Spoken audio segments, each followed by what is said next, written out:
하나, 둘, 셋. 나는 심리학 디렉터이다. 초대 손님을 모셨습니다. 반디심리연구소 김진영 소장님입니다. 선생님 안녕하세요. 네, 안녕하세요. 네, 반갑습니다. 안녕하세요. 잘 지내셨어요? 네, 잘 지내고 있습니다. 네. 나는 심리학 디렉터이다 처음에 섭외 요청 이렇게 드렸을 때 좀 어떠셨을까요? 사실 저는 이게 겸손한 게 아니라 제가 뭔가 어깨를 나란히 할 수 있는 급은 아직 안 된다고 생각하고 있거든요. 네, 그래서 그냥 되게 배지석 소장님께서 아주 포용력이 넓구나. 이런 학고도 쳐주는구나. 예, 이런 생각으로 매우 감사했습니다. 네. 예, 사실 이 나는 심리극 디렉터이다가 어떤 자격증의 급수나 심리극에 대한 어떤 경력을 가지고 모시는 게 아니라 심리극이라는 하나의 영역에 대해서 열정적으로 또 함께 하는 분들의 삶의 이야기를 또 담는 거기 때문에 제가 김진영 선생님을 이렇게 모시게 됐던 것 같습니다. 어 네.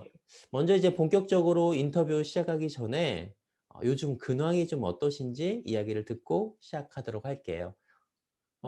저 요즘 되게 즐겁게 지내고 있는 것 같아요.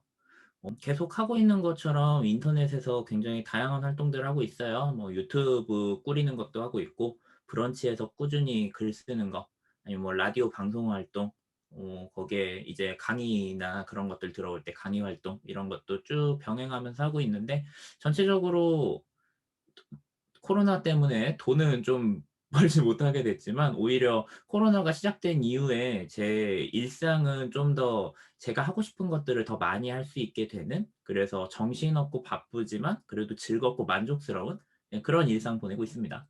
네. 저도 이젠 평상시에 김지영 선생님하고 또 자주 이렇게 연락을 하고 또 보는 관계다 보니까 단순히 뭐 심리극뿐만 아니라 다양한 영역에서 활동을 하고 있다는 소식을 많이 들었어요. 특히 제가 알고 있는 심리극 실천하시는 분들 중에 가장 많은 구독자를 보유하고 있는 전문 유튜버라고도 알고 있는데요. 잠깐 또 유튜버에 대해 또 소개해 주셔도 좋을 것 같아요. 네. 유튜브에 반디심리연구소라고 검색하면은 나오는 예, 채널이고요. 현재 2021년 3월 2 일부로 구독자 현재 3,090분 정도 됩니다.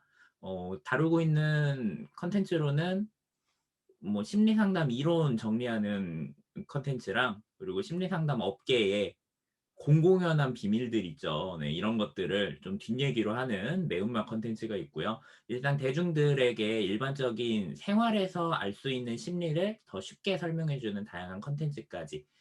그리고 뭐 그 매주 일요일마다 구독자분들하고 같이 소통하는 스트리밍 방송까지, 예, 열심히 하고 있는 아주 양질의 채널입니다. 네.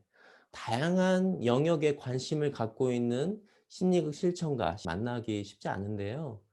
그렇다면 김진영 선생님은 이 심리극을 처음 어떻게 만나게 되셨는지가 좀 궁금해요. 제가 고등학교 때까지 되게 말을 잘하지 못하는 사람이었어요. 그래서 고등학교 야자 시간까지 쭉 있으면은 거의 대화는 안 하고 남들 얘기 그냥 듣기만 하는, 네, 이런 성격이었는데, 대학교에 가면서 '아, 이런 좀 소극적인 성격을 고쳐 봐야겠다.'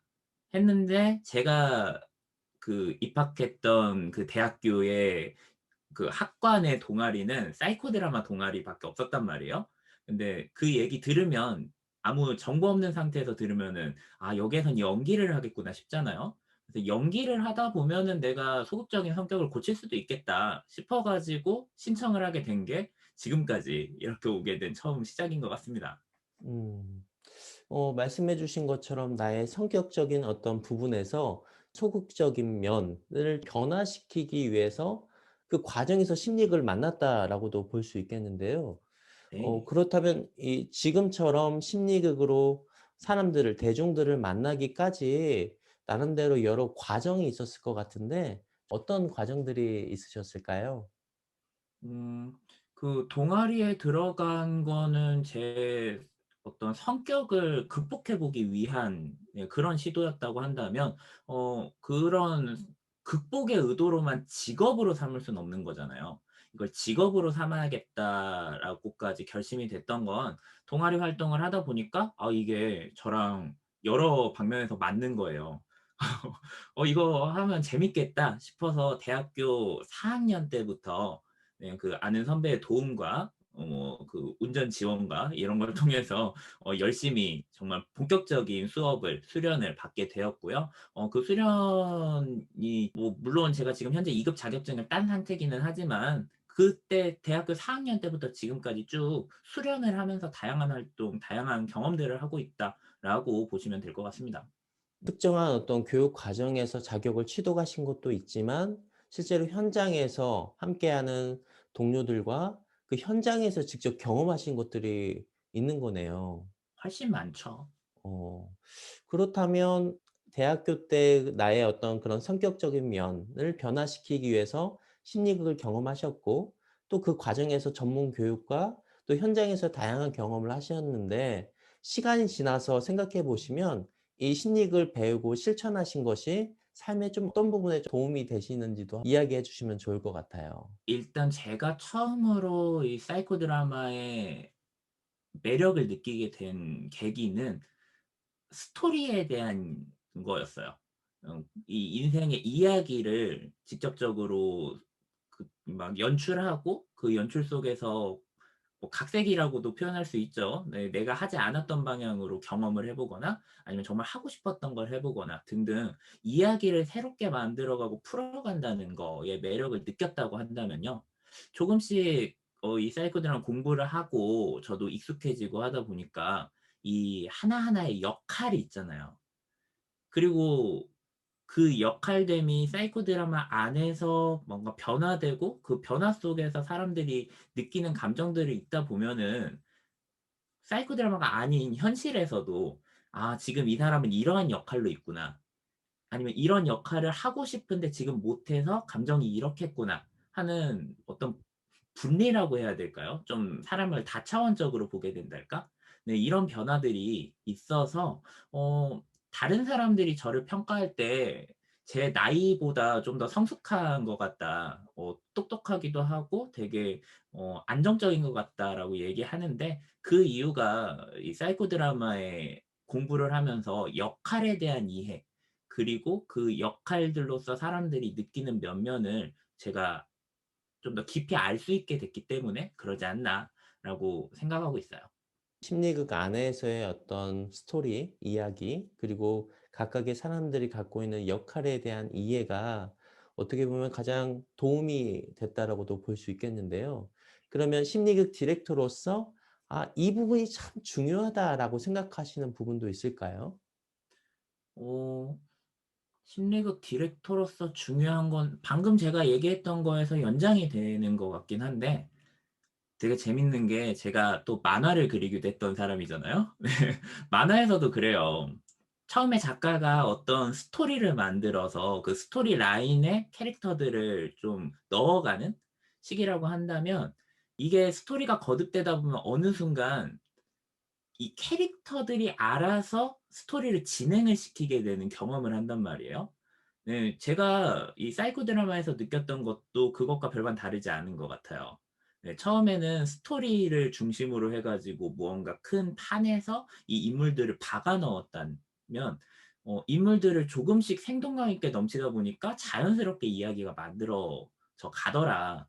네. 그래서 그런 틀에다가 사람을 넣지 않는 정말 사람 한 명 한 명을 궁금해하고 주인공의 이야기를 하면서도 그 주인공의 이야기 속에 있는 인물들 하나하나는 지금 어떤 사정일까? 어떤 마음이고 어떤 감정일까? 이걸 다차원적으로 고민해 내는 거, 공감하는 거 이게 첫 번째로 중요한 내용인 것 같고요. 두 번째로 중요한 내용은 어 제가 정말 좋아하는 우리 또 디렉터 스승님에게 배운 거긴 하지만 심리극은 진지하면 안 됩니다. 중간중간에 유머가 있어야 된다. 네, 그래야 너무 진지하고 고정적인 틀로 가는 게 아니라 사람의 그 긴장감을 무너뜨리면서 유연한 방향의 생각도 할 수 있게 한다라고 보고 있습니다. 심리극 디렉터로서 주인공이 살고 있는 그런 어떤 공간, 그 공간에서 자유롭게 삶을 다시 한번 경험할 수 있게끔 각각의 인물에 대한 이해를 함께 주인공과 뭔가 탐색해 나가는 과정도 중요하겠지만 가장 또 중요하게 바라보시는 것이 유머러스함. 보통 우리가 심리학에서는 그걸 놀이정신이라고 가끔 표현하는데 저도 우리 김진영 선생님의 심리극 안에서 그런 놀이정신이 가득한 경험들을 많이 봤던 것 같아요. 이 심리극을 실천하시면서 가장 기억나는 장면이 있으실까요? 원래 기억나는 장면으로는 제가 잘한 기억보다는 못한 기억이 남는 경우가 많잖아요. 네. 뭐 잘한 기억들도 분명히 있기는 한데요. 제 심리극의 방향성을 약간 바꿨던 어떤 그 하나의 계기가 있었어요. 뭐 사례다 보니까 직접적으로는 얘기 못 하고 약간 각색을 하자면 제가 볼 때는 이 주인공의 주제나 이런 게 너무 빼도 박 빼도 박도 못하게 부모님 주제, 아빠 주제인 거예요. 그래서 이 아빠에 대한 이야기를 제가 계속하면서 막 만나 보게 하고 거기에서 막 감정을 느껴보게 하고 했는데 그렇게 그게 끝나고 나서 다시 한번 생각을 해 보니까 내가 이 심리극에서 굳이 이 주인공이 원하지 않는 아빠와의 만남을 계속해서 주장하고 요구할 필요가 있었는가. 그 사람이 내든 주인공이 할 수 있는 정도로만 하는 거가 심리극에서도 중요하겠다. '내가 너무 큰 판을 짜 놓고 거기에다가 사람을 끼워 넣고 있었구나.' 하는 반성을 했던 적이 있는데 그 이후로 제가 심리극 디렉터로서 활동을 하면서 더 유연해지고 어떻게 보면은 그 밖에서 볼 땐 왜 저렇게 하지?' 라는 이해가 안 될 정도의 유연함을 보이게 된 계기인 것 같습니다. 공부를 하고 많은 사례들을 만나다 보니까 제일 빨리 가는 길, 그 직진 길은 쪼금씩 알게 되는 것 같기는 하거든요. 헌데 내담자는 모르잖아요. 예, 그렇다고 하면은 이렇게 좀 구부정한 길을 막 돌아가고 있을 때 이 돌아가는 걸 함께 가줄 수 있는 어떤 여유, 그리고 그 속도에 맞춰줄 수 있지만 돌아가다 보면은 '우리 한번 저 길로도 가 볼까?' 하면서 은근슬쩍 좀 직선 방향으로 뭐 선회시켜 보기도 하고, 네, 이렇게 하는 어떤 유연한 노하우가 조금씩 배어들고 있는 게 아닌가. 네. 이 얘기를 이렇게 듣다 보면 이게 쉽지는 않았을 것 같아요. 이렇게까지 경험하기까지 어려웠던 부분이 있다면 어떤 부분이 어려웠을까요? 아, 어려웠다? 사실 지금도 어려워요. 어떻게 어떻게 잘하겠습니까. 네.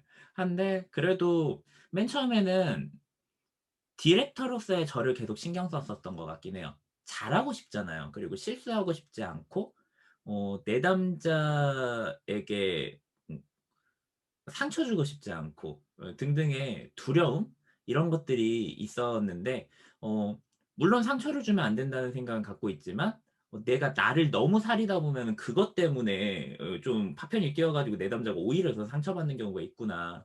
'내가 좀 더 자유로워져야겠구나.' 하는 그런 경험들을 여러 연습들을 통해서 해 하긴 했었고요. 다만 힘들었던 부분이라고 하면 저희가 처음에는 응용서가 아니라 교과서부터 배우잖아요. 네. 해서 이 교과서에서 할 수 있는 거를 내가 어느 정도 하게 돼야 그다음에 응용도 가능한 거기 때문에 이 교과서를 배우는 과정, 그리고 이 교과서대로 해 보면서 겪게 되는 과정은 뭐 본디 저의 것이 아니기 때문에 생기는 여러 가지 저 스스로의 오해나 자신감의 하락이나 이런 게 있어서 그 순간이 제일 힘들었었던 것 같아요.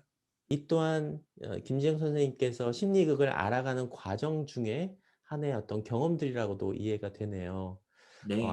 고등학교 시절에 나의 성격적인 부분을 알아가고 이해하기 위해서 심리극을 처음 만났던 그 순간부터 또 심리극에 대해서 또 배우고 수련하고 여러 현장을 통해서 실천하는 그 과정까지 이 과거와 현재의 이야기를 쭉 이야기해 주셨는데 이번에는 김진영 선생님의 앞으로의 심리 디렉터로서의 계획도 좀 궁금하네요. 음 뭐 계획은 꽤 많습니다. 예. 뭐 하나씩 얘기할까요? 일단 제 개인적인 바람으로서의 이야기를 하자면 저의 심리극장을 만들고 싶은 마음은 있어요. 예. 뭐 어떤 공간을 만들어서 심리극장을 그냥 그 주에 1 회씩 열고 거기에 그 근처에 계시거나 아니면은 좀 입소문을 듣고 오시는 분들을 정기적으로 만날 수 있는 공간을 꾸리고 싶다. 그리고 가급적 거기는 무료 아니면은 소액으로 진행을 해서 최대한 많은 분들이 함께 이야기를 나눌 수 있는 공간으로 만들고 싶다는 게 첫 번째 바람이고요. 두 번째로는 지금 함께 하고 계시잖아요. 이 줌이라는 공간 또는 이 온라인 공간에서의 사이코 드라마를 경험상으로도 그리고 이론상으로도 정립을 시키고 싶다. 거기에서 한 스푼 더 나가자면은 '책을 만들어 봐도 괜찮겠다.' 이런 생각도 가지고 있고요. 계속 이렇게 좀 실험하고 시도하면서 살고 싶어요. 그리고 저의 이런 바람에 사이코 드라마는 굉장히 적절한 도구인 것 같다라고도 보고 있고요. 네. 사실 제 스타일 자체가 상담 이론 베이스이긴 하지만 상담사들한테 비주류 베이스라는 생각이 들어서 저만의 사이코 드라마 스타일을 뭐 정리하고 싶다 이런 것도 있습니다. 김지영 선생님만의 심리극의 세계를 좀 펼칠 수 있는 그런 공간, 물리적인 공간에서 더 나아가 온라인이라는 공간에서 심리극을 좀 사람들과 만나고 싶어 하시고, 또 더 나아가 나만의 김지영 선생님만의 심리극의 세계, 또 이론을 또 정립하시는 것을 저도 응원하고 격려해 드리도록 하겠습니다. 감사합니다. 나는 심리극 디렉터이다 인터뷰를 함께 해 주셨는데 좀 소감이 좀 어떠세요? 제가 요즘 이 심리극 전문가로서 얘기할 기회는 그래도 많이 없단 말이에요. 예, 대부분 어떤 상담사라든가 유튜버라든가 이런 입장에서의 이야기를 하게 되는데 심리극 전문가라는 아이덴티티를 장착한 상태에서 얘기할 수 있는 기회가 생겼다는 것만으로도 평소에 하지 못했던 생각과 대화를 나눌 수 있어서 신선하고 좋았고요. 예, 무엇보다 너무 잘 이끌어 주시니까 저도 이야기가 술술 나온 것 같습니다. 아주 든든했고 감사합니다. 네. 이번에는 이 영상을 보신 구독자분들에게 하고 싶은 얘기 무엇이든 하셔도 좋습니다. 하고 싶은 얘기요? 네. 제 이야기가 마음에 드셨다면은 저의 책 한 권만 좀 구매해 주시고요. 요즘 그 판매 주수가 조금씩 떨어지고 있어 가지고. 네. 상상하는 걸 좋아하고 창의적임을 가장 1 순위 강점으로 따지고 있는 사람입니다. 그러면서도 '나만 잘 살겠다.'가 아니라 '더불어 같이 즐겁게 잘 살아가자.'라는 목표를 가지고 이렇게 심리학하고 있는 사람이기도 하니까요. 예쁘게 봐 주시고 예 저한테 좀 더 관심이 가신다면은 유튜브 구독도 한 번씩 눌러 주시고요. 네. 제 영상을 보신 모든 분들이 물론 힘든 날도 있겠지만 잘 견뎌나가는 회복 탄력성 넘치는 매일매일이 되셨으면 좋겠습니다. 네. 아까 잠깐 책 보여주셨는데 다시 한번 보여주세요. 책 소개 한번 해 주세요. 우리 시대 때에 하는 여러 가지 고민들이 있잖아요. 그 고민들을 한 13 가지 정도로 이렇게 그 군집으로 묶어 가지고 저 나름의 설명, 해답 그리고 그 설명을 직접적으로 내가 실천할 수 있는 실천 방법까지 하나하나 소개하고 있는 에세이이기도 하면서 그렇다고 너무 가볍지도 않은 워크북이기도 하지만 나에게 좀 더 많은 깨달음을 줄 수 있는 이런 책이라고 보시면 되겠습니다. 네, 전국 인터넷 서점과 예 오프라인 교보문고에서 절찬리 판매 중이라는 거. 네. 나는 나를 잘 모르겠어라는 책 제목이죠. 네. 나는 심리극 디렉터이다라는 인터뷰에 응해 주셔서 감사하고요. 김진영 선생님에게 궁금하신 거는 아래 댓글로 남겨주시면 답변을 해 드리도록 하겠습니다.